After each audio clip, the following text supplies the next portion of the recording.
In 1995, on a remote island in Indonesia, a scientist opened a metal gate and released two birds that had never hunted in the wild. She expected uncertainty. She expected hesitation. She expected the monkeys to scatter. What she did not expect was silence.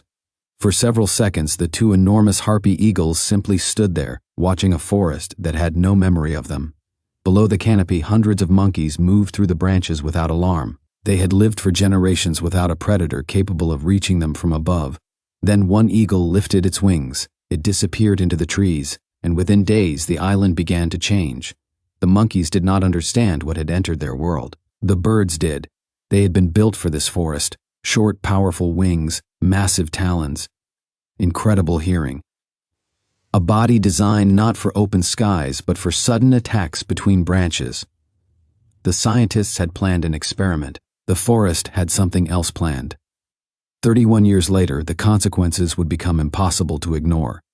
This is the story of two harpy eagles, an island full of monkeys, and the moment an ecosystem remembered something it had forgotten: fear. To understand why those two birds mattered, we have to go back decades. The island had become isolated from the mainland after rising water separated its forest from the surrounding land.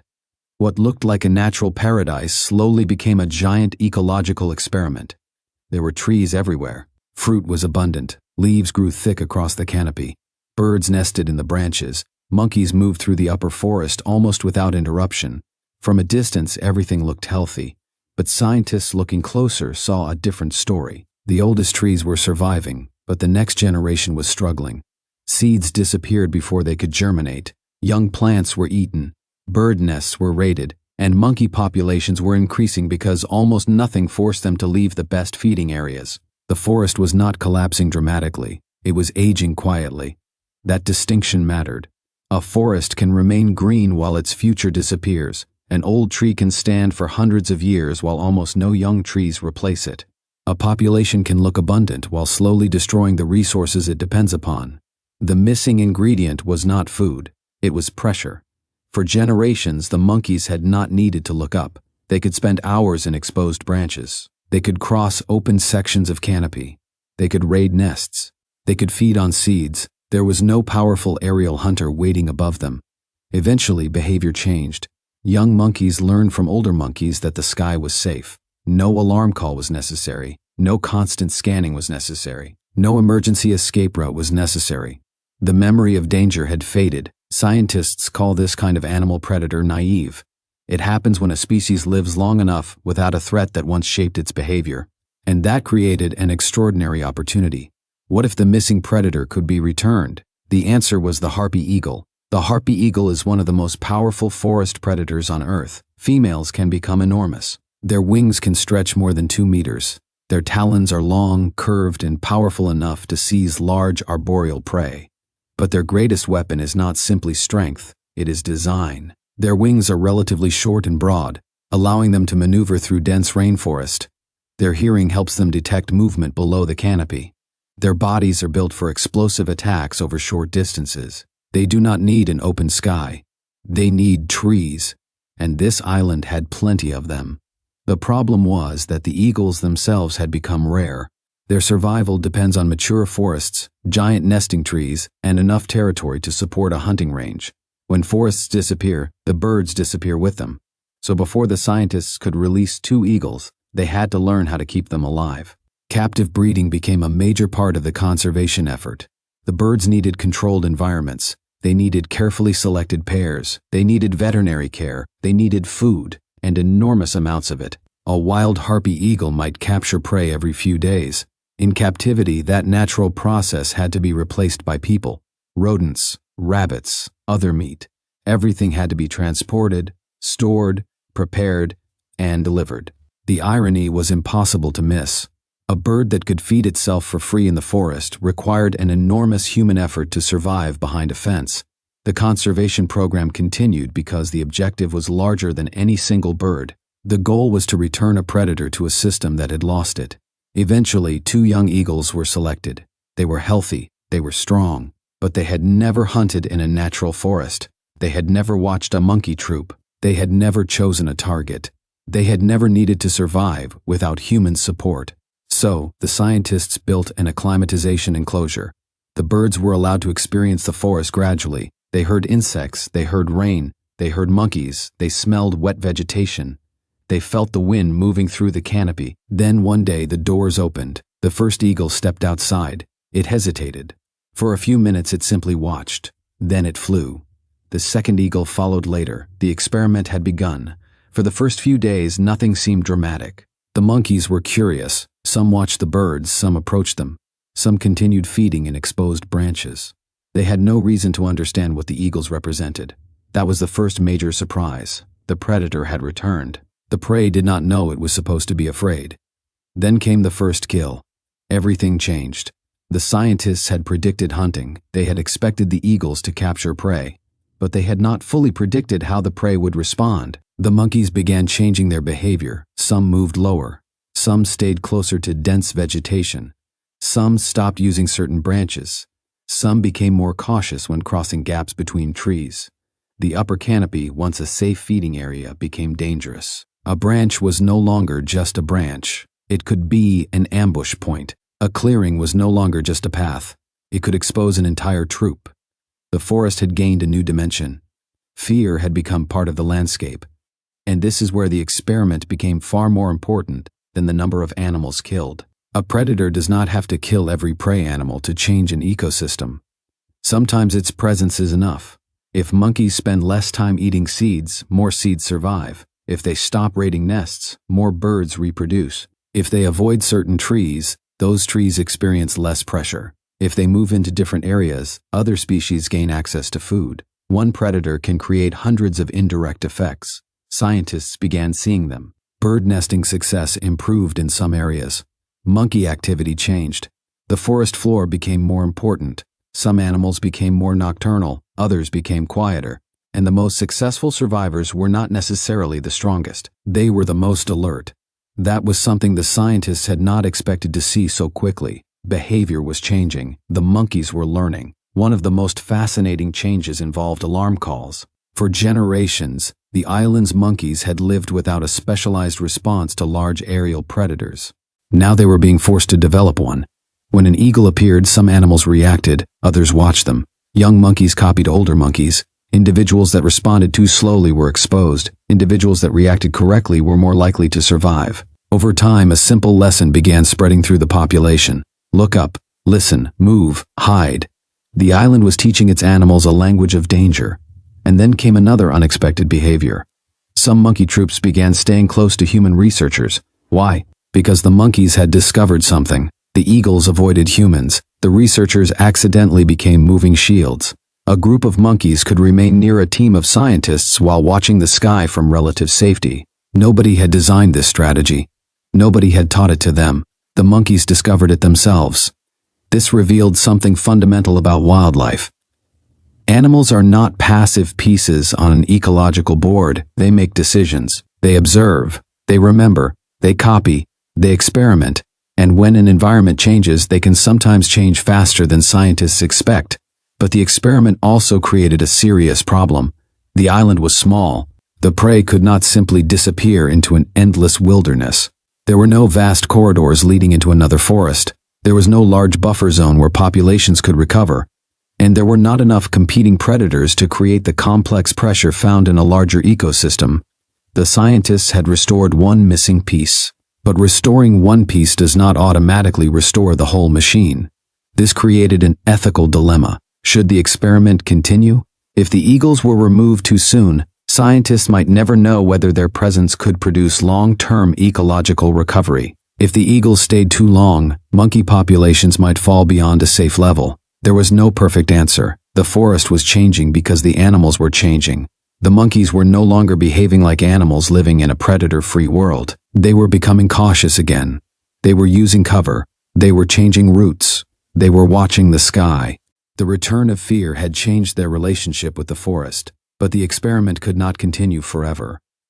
Eventually, the scientists recognized that the island itself imposed limits. A successful predator reintroduction requires space. It requires prey. It requires refuge. It requires ecological corridors. And ideally, it requires a community of predators rather than a single species carrying all the pressure. The eagles were eventually removed and transferred into broader conservation efforts. The experiment ended, but the lesson did not. It showed scientists that reintroducing a predator is not simply about releasing an animal, it is about restoring relationships. A predator needs territory, a prey population needs recovery space, the ecosystem needs time, and researchers need a clear plan for what happens if their predictions are wrong. That is the uncomfortable truth about restoration. Nature does not recover according to human expectations. 31 years later, the question is no longer simply whether the two eagles survived. The bigger question is what their presence taught us. It taught us that predators can shape ecosystems without killing everything they can catch. It taught us that prey animals can rapidly change behavior when a forgotten threat returns. It taught us that ecological memory can disappear. And it taught us that restoring a predator requires far more than finding two healthy birds. The forest itself has to be ready. There must be enough territory. There must be enough prey. There must be places where prey populations can recover. There must be pathways for animals to move. And there must be a plan for failure. Because when a predator enters a forest, nobody controls the final outcome. The eagle chooses where to hunt. The monkey chooses where to hide. The bird chooses where to nest. The tree responds to what eats its seeds. The entire system begins moving. That is the beauty and danger of ecological restoration. One small change can travel through an entire food web. A monkey avoids a branch. A seed survives. A tree grows. A bird nests there years later. An insect pollinates a flower. Another animal eats the fruit. A new seed falls. And the cycle continues. None of those events looks connected when viewed separately. Together, they form an ecosystem. The two eagles became important because they restored one connection that had been missing. The connection between predator and prey. The connection between fear and movement. The connection between movement and regeneration. And perhaps the most surprising part is that the monkeys were not simply victims. They became participants. They learned. They adapted. They changed their schedules. They changed their routes. They watched the sky. Some became quieter. Some stayed near people. Some learned to recognize the warning signs. The forest was not frozen in time. It was responding. 31 years later, the original decision still carries a warning. If humans remove a predator, we may remove more than one animal. We may remove a behavior. We may remove a pressure. We may remove a relationship. And when we finally try to restore it, the ecosystem may not respond the way we expect. That does not mean predators should never be reintroduced. It means restoration must be careful. It must be measured. It must respect the complexity of the system. And it must accept that every intervention carries consequences. The greatest lesson from the two Harpy eagles is not that fear is good, it is that balance matters. An ecosystem without predators may appear peaceful, but peace is not always balance. A forest without danger can become a forest without movement, and a forest without movement can slowly lose its future. The eagles changed that. They made the monkeys move. They made them hide. They made them watch. And by changing the monkeys, they changed everything around them. That is the power of an apex predator. It does not need to rule every moment. It only needs to exist. Because when the shadow of a predator returns to the canopy, every animal below must make a choice. Stay, run, hide, adapt. And on that island, after decades of safety, the animals finally had to choose. The scientists thought they were releasing two birds. What they were really releasing was a force that could reshape behavior, a force that could alter survival, a force that could change the future of a forest. 31 years later, the most important thing left behind was not a kill count. It was a lesson. Ecosystems are not collections of species. They are relationships. Remove one relationship and the entire system can drift. Restore it, and the system can begin moving again. But movement has a cost. That is why the story remains controversial. It should. If an experiment like this makes us uncomfortable, that discomfort is valuable. It forces us to ask what conservation really means. Are we protecting individual animals? Are we protecting species? Or are we trying to protect the relationships that allow an ecosystem to survive? There is no easy answer. But the forest gives us one clue. A healthy ecosystem is not necessarily the one where nothing dies. It is the one where life continues. Trees replace trees. Predators hunt. Prey escape. Birds reproduce, seeds travel, plants regenerate, and every species remains connected to the others. That is what the two harpy eagles revealed. They did not create a perfect ecosystem. They revealed the hidden structure of one. And once that structure became visible, scientists could no longer look at predator loss in the same way. The question changed. It was no longer, how many animals disappeared? It became, what relationships disappeared with them? That is a much harder question. And perhaps it is the question conservationists will be asking for generations. Because somewhere in a tropical forest, an eagle may be watching from a branch. Below it, a monkey may be feeding. The monkey looks up. It sees the shadow, and it moves. That single movement may protect a nest. That nest may produce a chick. That chick may disperse seeds. Those seeds may grow into trees, and those trees may support another generation of life. All because one predator was present. That is how ecosystems remember, not through words, not through records, but through behavior, through movement, through survival, and sometimes through fear. Nature does not need us to make every decision.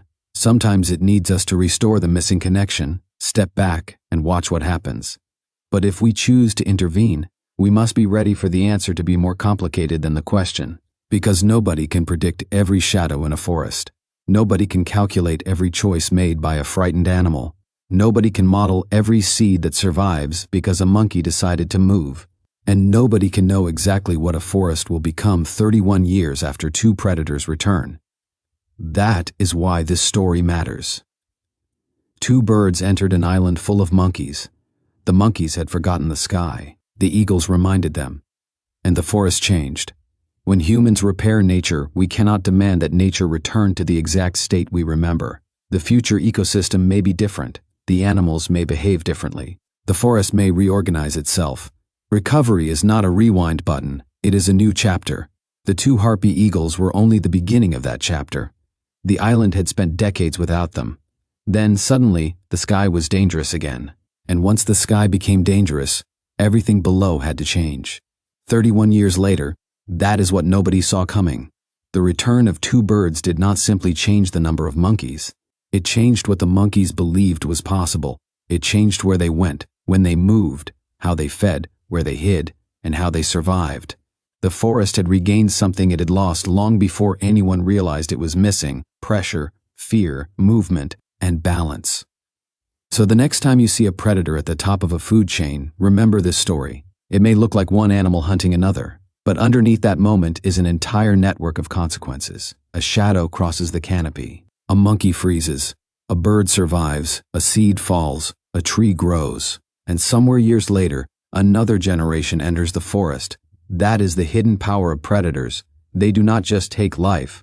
They can help shape the conditions under which other life continues. And that is why two harpy eagles changed an island forever. And that is why the island became more than a conservation experiment. It became a warning: remove a predator long enough, and the forest may forget what balance once looked like, before the silence began.